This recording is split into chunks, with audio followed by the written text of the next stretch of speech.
এই চন্দ্র সূর্য গ্রহ তারা পাহাড় পর্বত নদী নালা হলো কার ইশারায়, বলো এ জগৎ উজালা। আলহামদুলিল্লাহি রাব্বিল আলামিন ওয়াসসালাতু ওয়াসসালামু আলা সাইয়্যিদিল আমবিয়াই ওয়াল মুরসালিন, আম্মা বা'দ, ফাআউযু বিল্লাহি মিনাশ শাইতানির রাজীম। বিসমিল্লাহির রহমানির রহিম। আসসালাতু ওয়াসসালামু আলাইকা ইয়া রাসূলুল্লাহ ওয়া আলা আলিকা ওয়া আসহাবিকা ইয়া হাবিবাল্লাহ। আসসালাতু ওয়াসসালামু আলাইকা ইয়া নবিয়াল্লাহ ওয়া আলা আলিকা ওয়া আসহাবিকা ইয়া নূরাল্লাহ।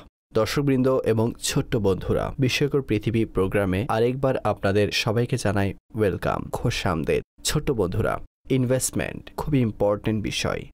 মানুষ দুনিয়ার কোথাও না কোথাও অবশ্যই ইনভেস্টমেন্ট করে যাতে তাদের ফিউচার ব্রাইট হয়। আপনার মা বাবাও এমন আছেন যারা কোথাও না কোথাও ইনভেস্টমেন্ট করেছেন হয়তো, যাতে তারা নিজের ফিউচার সিকিউর করতে পারে। কাল যদি কোনো পেরেশানি আসে, কোনো সমস্যা আসে, তখন ওই টাকা অথবা যে ইনভেস্টমেন্ট আছে তা যেন বিপদের মুহূর্তে কাজে লাগাতে পারে। কিন্তু দরুদ শরীফ এমন এক ইনভেস্টমেন্ট যা আপনার ফিউচারকেও সেট করে দিবে, আপনার প্রেজেন্টকেও বেস্ট করে দিবে, আর আপনার গত হওয়া দিন তাকেও উত্তম বানিয়ে দিবে। তা কিভাবে?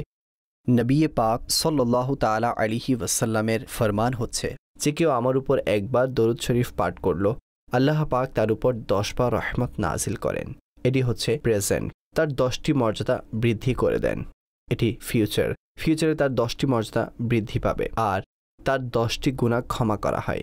এটি হচ্ছে পাস্টে অতিবাহিত হওয়া গুনাহে পূর্ণ দিন, আল্লাহ পাক সেগুলো ক্ষমা করে দেন নবী পাক সাল্লাল্লাহু আলাইহি ওয়াসাল্লামের উপর দরুদ পড়ার কারণে।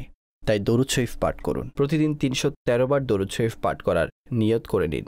ইনশাআল্লাহ সকল সমস্যা সমাধান হয়ে যাবে ইনশাআল্লাহ আযজা ওয়া জাল। দর্শকবৃন্দ, আজ আমাদের টপিক খুবই ইন্টারেস্টিং, কেননা আল্লাহ পাক আমাদের এই দুনিয়াতে অসংখ্য রহস্যময় বস্তু তৈরি করেছেন, প্রত্যেকটি একটি আরেকটি চেয়ে অনন্য। সায়েন্স আজ পর্যন্ত এই বিশ্ব, এই ইউনিভার্স নিয়ে রিসার্চ করছে, কিন্তু প্রকৃত সত্য হলো তারা এই বিশ্বের, এই ইউনিভার্সের 10%-এরও প্রকৃত রহস্য জানতে পারেনি, 10%ও এখনো এক্সপ্লোর করতে পারেনি।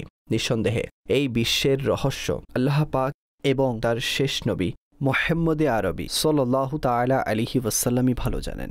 দর্শকবৃন্দ, আজকের টপিকে আমরা এই দুনিয়ায় আল্লাহর তৈরিকৃত একটি গুরুত্বপূর্ণ, একটি ইম্পর্টেন্ট বিষয় সম্পর্কে ইন্টারেস্টিং কিছু জানার চেষ্টা করব। আমাদের আজকের আলোচ্য বিষয় হচ্ছে সমুদ্র। জি হ্যাঁ, যাকে ওশান বলা হয়। আর সমুদ্র এটি আল্লাহ পাকের দানকৃত কেমন মহান নিয়ামত, এটি আপনারা আজকের প্যাকেজ থেকে জানতে পারবেন। চলুন দেরি না করে প্যাকেজের দিকে যাই আর দেখি আজ তার মধ্যে আমাদের জন্য কোন ইন্টারেস্টিং তথ্য আছে।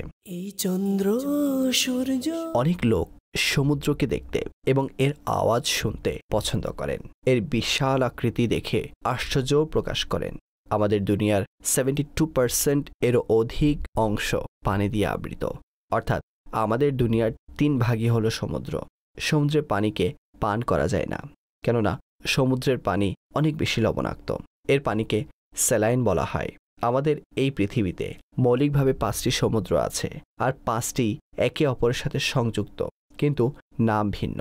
সর্বপ্রথম হচ্ছে প্যাসিফিক ওশেন, অতঃপর আসে আটলান্টিক ওশেন, অতঃপর আসে সাউদার্ন ওশেন অর্থাৎ অ্যান্টার্কটিকা ওশেন, অতঃপর সর্বশেষ হচ্ছে আর্কটিক ওশেন। সবচেয়ে বড় সমুদ্র হচ্ছে প্যাসিফিক ওশেন। এটি এশিয়া এবং অস্ট্রেলিয়া থেকে শুরু হয়ে নর্থ এবং সাউথ আমেরিকা পর্যন্ত বিস্তৃত। প্যাসিফিক ওশেন পৃথিবীর অনেক বড় অংশ ঘিরে রেখেছে, আর পৃথিবীর সবচেয়ে গভীরতম অংশ এই সমুদ্রে অবস্থিত, যার নাম হলো মারিয়ানা ট্রেঞ্চ, আর এর দৈর্ঘ্য 15,000 মাইলের চেয়েও বেশি। আর মারিয়ানা ট্রেঞ্চের সবচেয়ে গভীরতম যে অংশ আছে তার নাম হচ্ছে চ্যালেঞ্জার ডিপ, যার গভীরতা 63,000 ফিটের চেয়েও বেশি।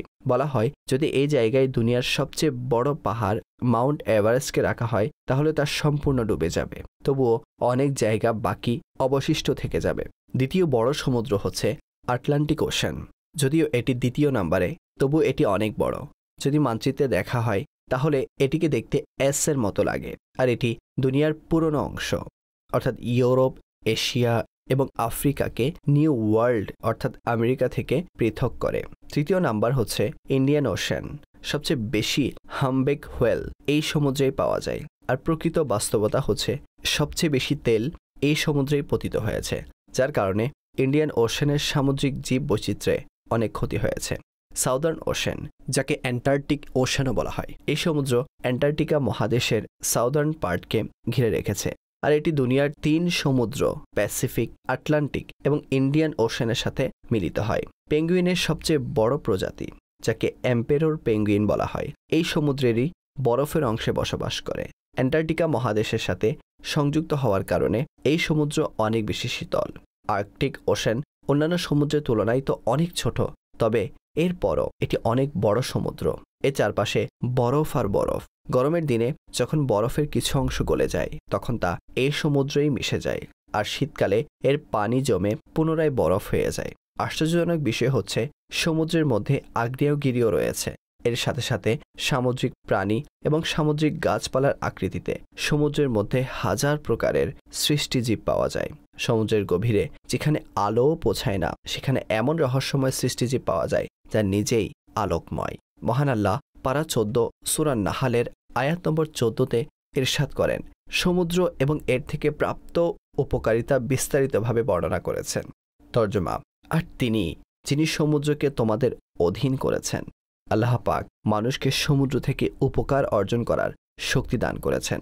তারা নৌকা এবং সামুদ্রিক জাহাজের মাধ্যমে এর মাঝে সফর করতে পারে, ডুব দিয়ে এর নিচে যেতে পারে এবং এর থেকে শিকারও করতে পারে। অতঃপর উপকারিতার ব্যাপারে আরও ইরশাদ করেন, যাতে তোমরা এর মধ্য থেকে তাজা গোশত খেতে পারো, আর তোমরা এর থেকে রত্ন রাজি সংগ্রহ করতে পারো যা তোমরা পরিধান করো, আর তোমরা নৌযানগুলোকে দেখতে পাও পানির বুক চিরে চলাচল করে।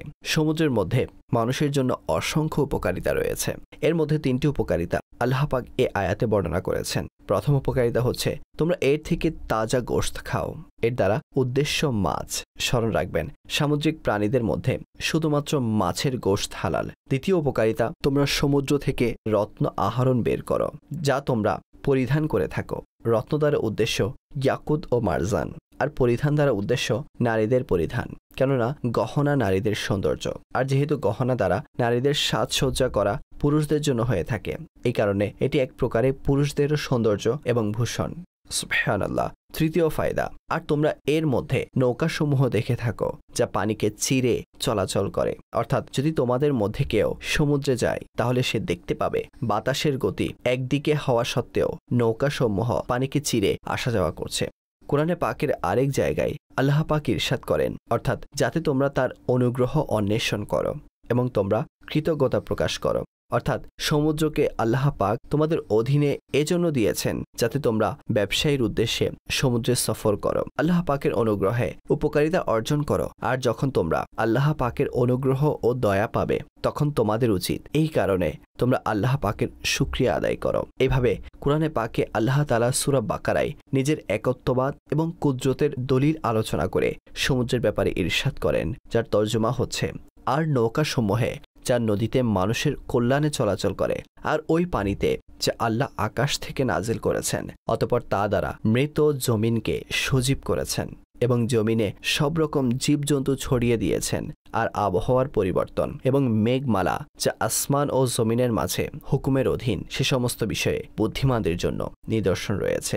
অর্থাৎ ভারী হওয়া সত্ত্বেও নৌযান সমুদ্রে চলাচল করা, মানুষ তাতে আরোহণ করা, সমুদ্রের রহস্য, বাতাস প্রবাহিত হওয়া, সমুদ্রের মাধ্যমে পূর্ব পশ্চিমে ব্যবসায়ের উদ্দেশ্যে সফর করা, সমুদ্র থেকে বাষ্প ওঠা, বৃষ্টিরূপে বর্ষণ হওয়া, বৃষ্টির মাধ্যমে শুষ্ক ভূমি সবুজ শ্যামল হয়ে যাওয়া, এই পানি এবং এর সঞ্জীবনী দ্বারা জীবনে বসন্ত আসা, পৃথিবীতে কোটি রকমের প্রাণীর বিচরণ, আবহাওয়ার পরিবর্তন, তার বিশেষত্ব ও রহস্য, এই সমস্ত বিষয়সমূহ আল্লাহর ইলম ও হিকমত এবং তার একত্ববাদের মহান দলিল। এই চন্দ্র সূর্য।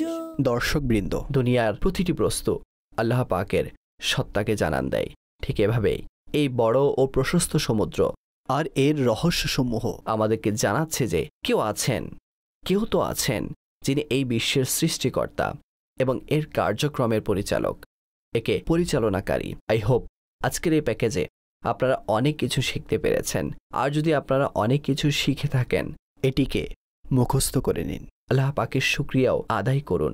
আর এই ধরনের ইনফরমেশন অন্যের সাথেও শেয়ার করুন। একটি শেষ কথা যা আপনাদের সাথে শেয়ার করছি তা হচ্ছে, আমাদের মধ্যে অনেক লোক সমুদ্র তীরে ভ্রমণে যান, বিচে যান, সেখানে পিকনিক করে, এনজয় করে, কিন্তু আমরা ফিরে যাওয়ার সময় এই বিচকে, এই সমুদ্রকে, এই ওশানকে আমরা কি দিয়ে যাই? ময়লা, গার্বেজ। জি হ্যাঁ, বর্তমানে গ্লোবাল ইস্যুর একটি বড় সমস্যা হচ্ছে পলিউশন।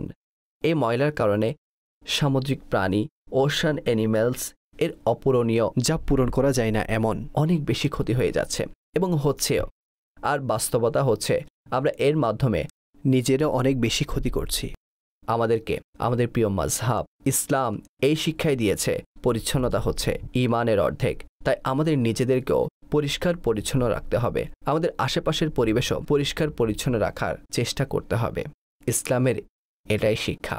আজকের এপিসোডের সময় এখানেই শেষ হচ্ছে। আর যা কিছু আজ আপনারা শিখতে পেরেছেন, আমি আশা করছি একে আপনারা অন্যদের সাথে শেয়ারও করবেন। নিজে যদি বলতে না পারেন তাহলে খুব উত্তম পদ্ধতি হচ্ছে, যদি আপনি এই প্রোগ্রাম ইউটিউবে দেখে থাকেন অথবা টিভি চ্যানেলে দেখে থাকেন, তাহলে ইউটিউবে গিয়ে আমাদের এই চ্যানেলকে সাবস্ক্রাইবও করুন। আর এই এপিসোডকে বন্ধুদের সাথে, নিজ ফ্যামিলি, আত্মীয়দের সাথে শেয়ার করুন। ইনশাআল্লাহ আজ্জা ওয়া জাল তারাও কিছু শিখতে পারবে আর তার সওয়াবও আপনি পাবেন ইনশাআল্লাহ। পরবর্তী এপিসোডে আপনাদের সাথে সাক্ষাৎ হবে। নিজেদের খুব খেয়াল রাখবেন, নিজের আশপাশের এরিয়ারও খেয়াল রাখবেন, আর আমাকে আপনার দোয়ায় স্মরণ রাখবেন। আমিন বিজাহিন নবীল আমিন সাল্লাল্লাহু তাআলা আলাইহি ওয়াসাল্লাম। আসসালামু আলাইকুম ওয়া রাহমাতুল্লাহি ওয়া বারাকাতুহু। এই চন্দ্র সূর্য গ্রহ তারা পাহাড় পর্বত নদী নালা হলো কার ইশারায়, বলো এ জগৎ উজালা।